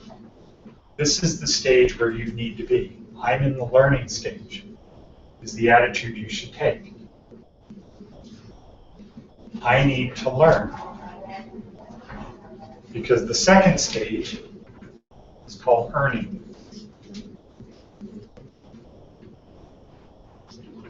Now, how well you do here generally means how well you do here, right? If you learned a lot, when it comes time to earning money, what? You're going to earn more, right? The more you know, the more you're going to make. And what's the key to learning? Remember. Exactly. Okay, so the more you remember, the more you learn. Because if you learn something, you forget about it, what is that like? Forget. If you learn something, you forget, what's it like? Not even. Not learning it. Okay, so it's important to remember, but everybody here is in the learning stage. When I'm teaching people in prison and they have a choice of going and getting a job at McDonald's or Jack in the Box, and they only get to keep 30%. So they're getting minimum wage, and they get to keep 30%. So they really, after taxes, they make about $2 an hour that they get to keep. And most of the people in prison say, yeah, I would rather go work at Jack in the Box, make $2 an hour. So when I get out, I have enough money to buy a cell phone and a new pair of tennis shoes, and then I'm back to problems. Versus going to school, learning how to use the internet and the cloud. So how well you do at this means how well you're going to do at this. And the third stage in life is called what? It's called what? Saving. What does that say? That says saving? Does that look like saving to you? Earning. Okay, it looks like earning, but there's really a Y in front. So what is that? Yearning. Yearning. The third stage in life is yearning.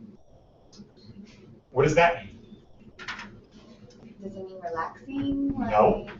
It's the opposite. That's I wish I had this. So, Oh, okay. okay, I yearn for something. I wish I had that. I wish I had done this, so I could have done this. And now I would have a nice life. I'd be living in a nice place. I'd have, you know, all my grandchildren, great-grandchildren. I could buy them nice gifts on their birthday. I could go on vacation. You know, I don't have to worry about that. The only thing I yearn for is health. You know, who's the richest guy in the world? Bill Gates. What does he yearn for? Youth. That's what he wishes he had. If somebody said, hey, for $2 billion, I'll take a year, I'll give you an extra year of good health, what do you think he'd say? Oh, yeah. Okay, how about $3 billion? 5. Yeah. If he could have an extra 20, if somebody said, give me 90% of your money for 20 more years, so it's like $40 billion. $60 billion, I don't know what he's worth now, but somebody said, Bill, would it be worth $40 billion to have 20 more years of good life? Yeah. He'd do it, okay? But that's his yearning. Most people's yearning is what? food, clothing, shelter. When you get older, what am I going to do? It's not good. So now you know these are the 3 stages of life. You need to focus on learning. And I'll tell you a little secret. They probably don't like me saying. College in Nevada is not a solution. Does everybody know how bad K through 12 is here? How One of bad? the worst in the Like 49. They're the worst, Not 49. school district in, the country. K through 12 is ranked number 51. How's that possible? wow. Because we're behind Washington, D.C., which isn't even a state. So we are ranked number 51 in K through 12. Now, I don't blame the state of Nevada, because part of the thing is Nevada was the fastest growing state for 25 years. So it was growing faster than they could have schools. The mistake, what I blame them for, is there's only one school district. So I moved here from San Diego. In San Diego, there's 10 schools per school district. There's like 40 school districts in San Diego County, because they only let you have 10 schools. 1 high school, 3 middle schools, and 6 primary schools, grammar schools. That's all they let you do. And so you have to do things. When you have only 1 school district and it's bad, who are you going to blame? School district. Okay, there's only 1 school district, right? Don't blame me. The school district says, hey, don't blame us. But in San Diego, if you have a school district that's one of the bottom ones, what are you always trying to do? You're trying to improve your school district, right? If you're the only school district, you don't have to worry about competition. And then the other thing is, when the state here was growing so fast, they let people become teachers who wouldn't ever be a teacher anywhere else. So they got people who weren't really good teachers. And then they joined the union. So what did that mean? Can't fire them. Yeah. I've talked to so many teachers that they blame the students and the parents for poor performance. Hey, don't blame us. These kids come from a bad family. It's not our problem. But if you don't have the materials to teach, then why? Okay, but why don't they? Because we aren't number 51 in money per student. We're in the middle. No, I'm talking about like for teachers to teach the kids what they need to know. Okay, but wait a second. So that would mean that we get less money than any other school district, right? So if we're number 51, you would think that we would also be 51 in getting money for students, right? Wouldn't you think that if this school got $10,000 per student and this school got $2,000 per student, who do you think would generate the better student? The top, right? Okay. So the problem is Nevada is ranked down here, but they get $6,000 per student. But based on money, we should be like number 25. So you can't say we don't have enough stuff, because they get more money than half of the states get. And you know what? This is Las Vegas. We build things here that they don't have anywhere in the world. But that's one of the things that the school district people say. Don't blame us. We need more money. We need more schools. We need whatever. That would be true if we had got the least amount of money. But then you say, well, why is it that this school gets $2,000 and they're turning out better students? They get less money than you, but how come their students are better? And this is partially where they say, don't blame us, blame the parents. Okay, so now what happens? You get people graduating from high school here, right? But the high school isn't that good. So what are you going to do? You let them go to a college that is good enough for those people. That's like a continuation of high school. Not really good. And if you graduate from high school here and you want to go to a good school in California, like let's say UCLA, what is the difference in cost between UCLA and UNLV? Like 3 times more. So how many people are going to go to UCLA? USC. Or USC? That's even more. How many people are going to do that versus UNLV? No, because they can't afford it. So people are going to end up going to UNLV or where? CSN. And you don't learn. And why don't you learn? Because you don't go to class. Why don't you go to class? Because you don't have to go to class. Why don't you have to go to class? Well, because you can take it online. And you don't even have to take it. You can pay somebody to take it for you. Right? Did you know that? Yes. But what you think is, if I get a degree, if I get a college degree, I'm going to get a job. No, it doesn't work that way. Because employers, when they're choosing between people, they might say you need a college degree. But if you walk in with a degree from WGU, what's that? What's WGU? That's the new college that the governor is telling people to go to on TV commercials. It's really cheap. But employers say, well, where did you go to school? Well, I went to UNLV. Oh. So that's like high school. My daughter, here's a good thing. Who's still in high school? You're in high school? High school? Okay, so here's what my daughter did. She went to Coronado. She just graduated. This is daughter number 3. So I have 6 kids. This is daughter number 3. I have 2 younger daughters. So she went to all of the days that the college people come to school, right? And the Navy was there. And the Navy said, you're crazy to go in debt to go to college. Go in the Navy, and we'll pay for your college. You just have to take this test and see where you rank. And depending upon your score, you qualify for a certain job. We give you the job. We guarantee you the job, or you don't have to take the job. And then here's what you're going to learn. So when you get out of the Navy, here's where you're going to be. So she took the test. She did okay. And she is going to be in naval intelligence. Now, when she gets out, she'll be 20. She has to do 6 years for naval intelligence, not 4. So she'll be 24. That's still really young.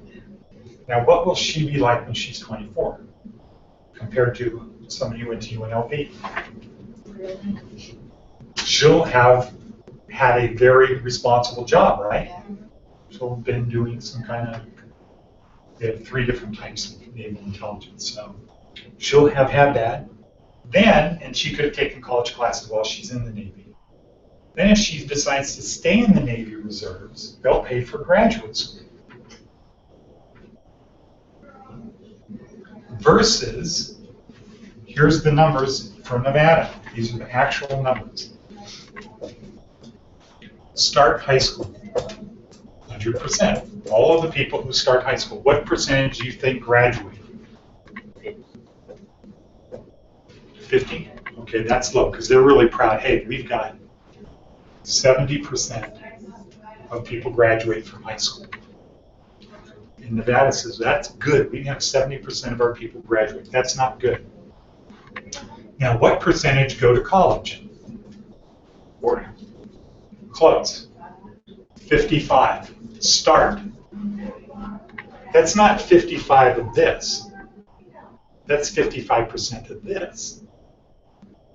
So this is like 38, 39% of this. Now, UNLV graduates.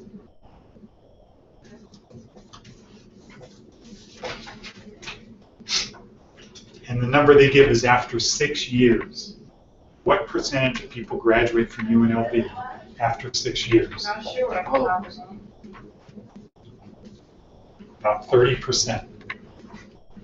So that really means about 14% of people who start high school graduate from UNLV after 6 years. How much does it cost to go to UNLV?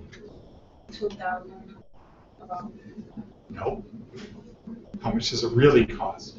So if you go on UNLV's website, on the calculator, it says here's how much it costs. On their calculator, if you live at home, tuition, books, fees, parking, lunch, stuff while you're going there, it's going to cost your family $16,000 a year. Times 6 is $96,000.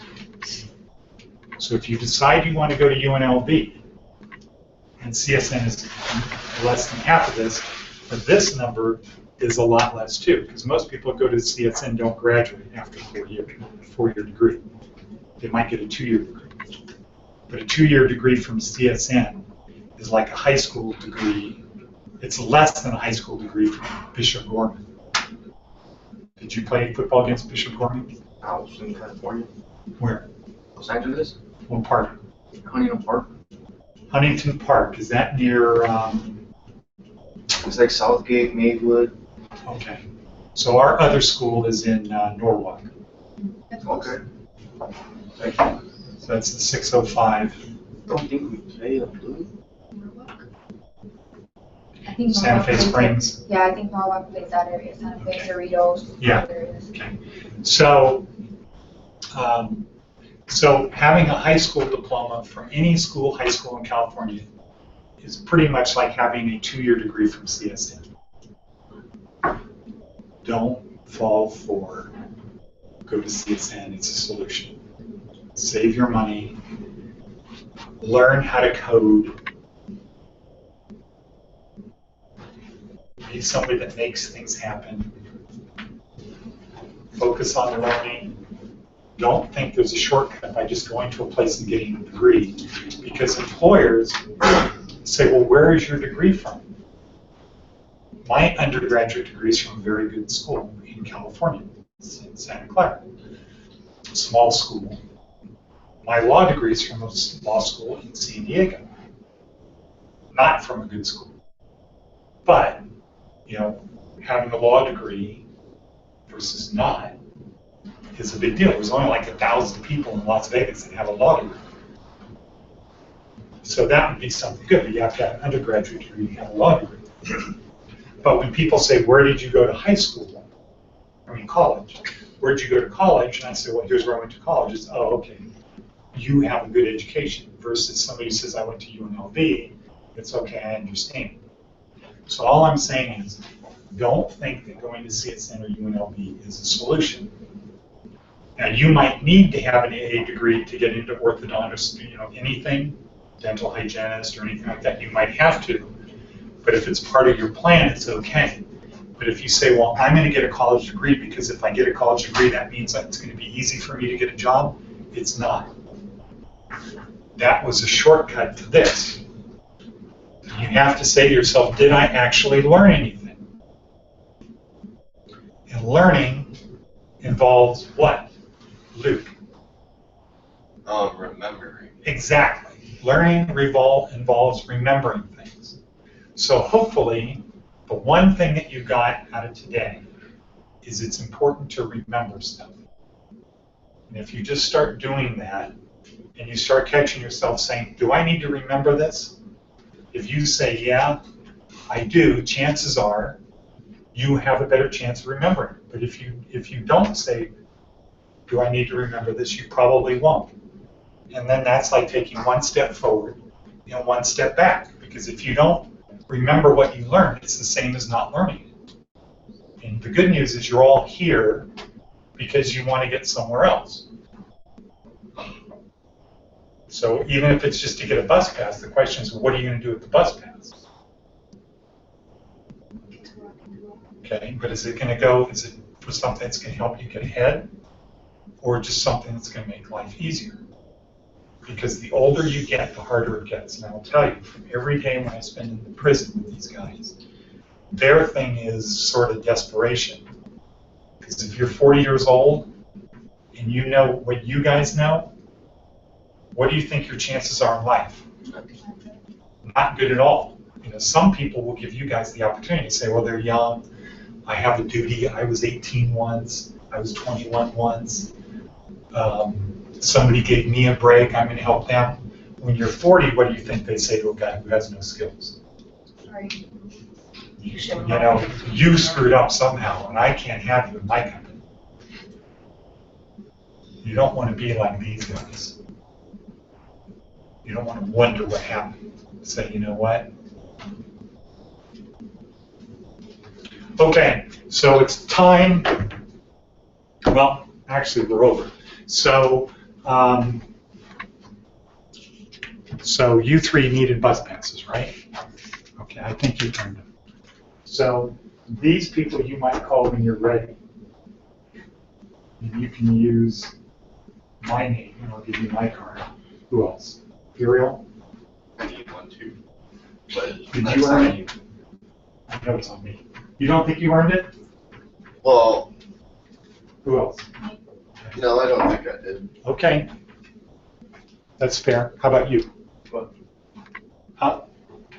Do we need bus passes? Okay. You have a card? Yeah. Good. Well, I'm going to say that you guys earned a bus pass. Would you like to donate it to Luke? Yes, Lou, thank you. Okay, now, however, here's the thing you got to get, Luke. Always Is have to do it. the number one, here's the number, now I'm not saying anybody in here is homeless. I'm not saying that. But the number one rule for homeless people is begging. And begging technically means asking for something and not giving anything in return. So begging kind of has a negative connotation. But begging is you ask somebody for something, you don't give them something in return. That is a habit you don't want to do. If you need something, the better thing to say to people is, what can I do to get a bus pass from you? Well, I'm just using bus pass as an example, not a good example. But what can I do for you? And an act of kindness is sometimes all you need to do. Hey, thanks. But it's important to not ever, if you do this now, you need to break yourself of the habit. Because if you do it now, it's probably because you hang around with other people who also beg, who also ask for stuff and don't give anything in return.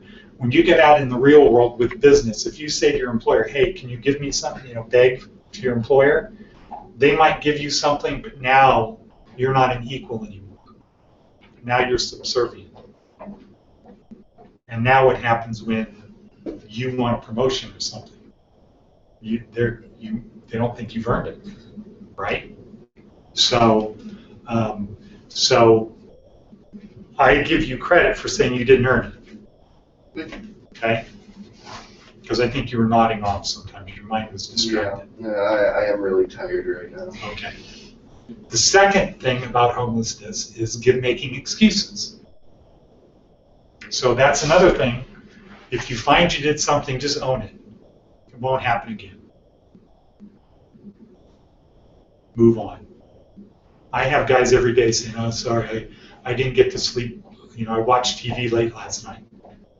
Well, that was your choice. That's not an excuse for not being prepared for class. So this is for you. Keeping it. Thank you, though. So homeless people beg. You don't want to do that. It puts you in a bad position. And begging just means asking for something and not giving something in return. And it's good to think of it that way. Because nobody likes to beg, right? But everybody kind of likes to say, hey, you got an extra cigarette? Oops. Sorry. You got an extra this, you got an extra that. Hey, help out a brother, help a brother. Okay. You want to be the guy who does something, even if it's just goodwill, something. Okay. Thank you, everyone. Good day. Hope to see you next week.